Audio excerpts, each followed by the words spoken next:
You know, we usually measure a life in years, right? In decades. But what if we mapped it out differently? What if you could trace the whole story of a life, not on some timeline, but on an actual map, through the streets, the buildings, the parks where it all happened? Well, today, we're going to do just that.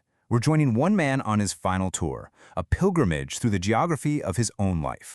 So these were the last words Randy Seaver posted for everyone to see. Before he passed, he left this simple yet incredibly powerful message.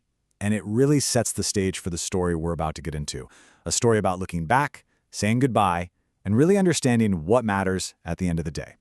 And look, this was way more than just a drive. Randy himself called it his San Diego Memory Tour, a journey he planned meticulously to revisit the places that made him who he was, from his very first home to his final days. So let's follow his WAP.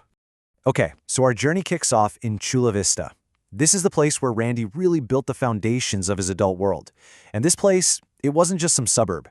For Randy, this was the bedrock of his family, his career, and his community for decades.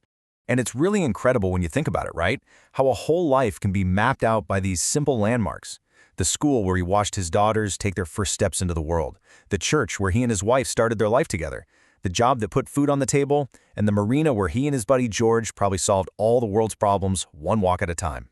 So, imagine this. The tour van drives by the Chula Vista Presbyterian Church, and Randy just says, "We were married there."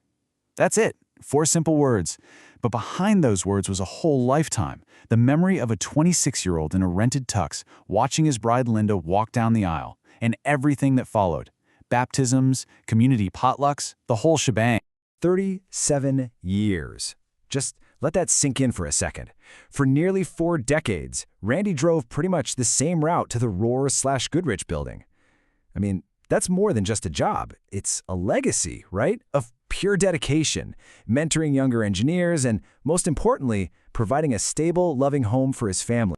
And then you see this, which I think is just a perfect illustration of the other side of his life. For 38 years, running almost parallel to his career, he poured himself into genealogy at the local library. He taught so many people how to find their own roots, connecting them to their past. So this wasn't just some weekend hobby. No, this was a real driving passion for him. Okay, so from his adult life, the tour takes a really interesting turn. We're actually going back in time now to the Golden Hill neighborhood to see the map of the boy Randy used to be. So, this address right here, 2119 30th Street. For his first 24 years, this was pretty much the center of his universe. And it wasn't just any house, it was a legacy built by his own great-grandparents. You can just imagine him looking out one of those windows, watching the world, and dreaming of the man he was going to become. And man, this was his whole world. You can almost picture it, right? Waking up before the sun to deliver newspapers on his flexible flyer. Playing pickup baseball where a home run meant your ball was gone for good, lost to the driving range next door. Getting lost in books at the library after school. Every single one of these places was a lesson, a memory, a piece of the puzzle of who he was. All right, so the tour then kind of zooms out from these personal neighborhoods to the big iconic landmarks of San Diego itself. Because for Randy, you just couldn't separate his story from the story of San Diego. They were totally intertwined. This timeline here really shows you how his own identity was just woven into the city's fabric. Graduating from San Diego State, that was a big local achievement. And almost right away, he pledged his allegiance to the city's teams, the Chargers and the Padres.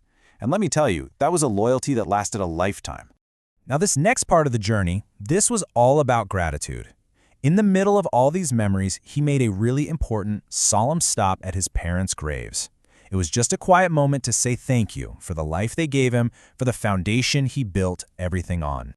But you know, the tour wasn't all solemn moments. It was also a celebration. I mean, it traced the map of pure joy, 20 years of date nights at the theater, those classic Friday night family dinners at Miguel's, and just decades of teaching his daughters and grandkids how to body surf at the beach. But, you know, every journey like this has that one moment, the hardest part. The tour had been a beautiful journey through the past, but now it had to face the tough reality of the present. And now, the van was headed for the one stop that really mattered more than all the others combined. And here it is. This was the emotional heart of the whole day. A visit to his wife, Linda, who was living in a memory care facility. This visit wasn't about looking back and reminiscing. It was about being right there in the moment.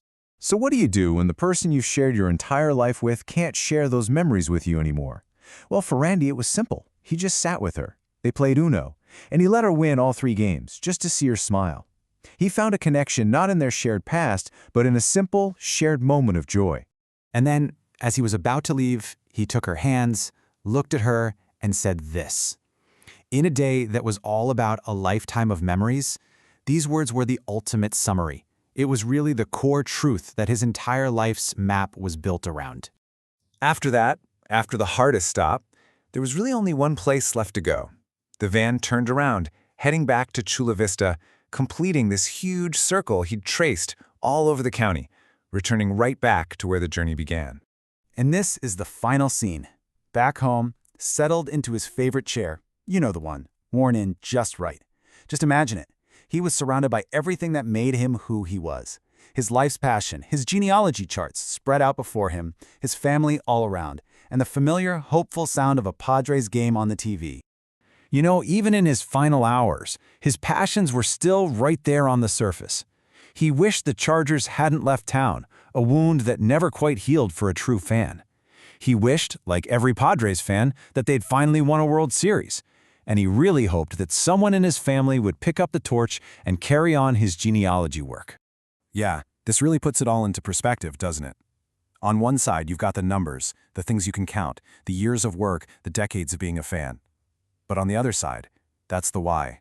The things you can't measure: love, family, memory, home. That was the real treasure.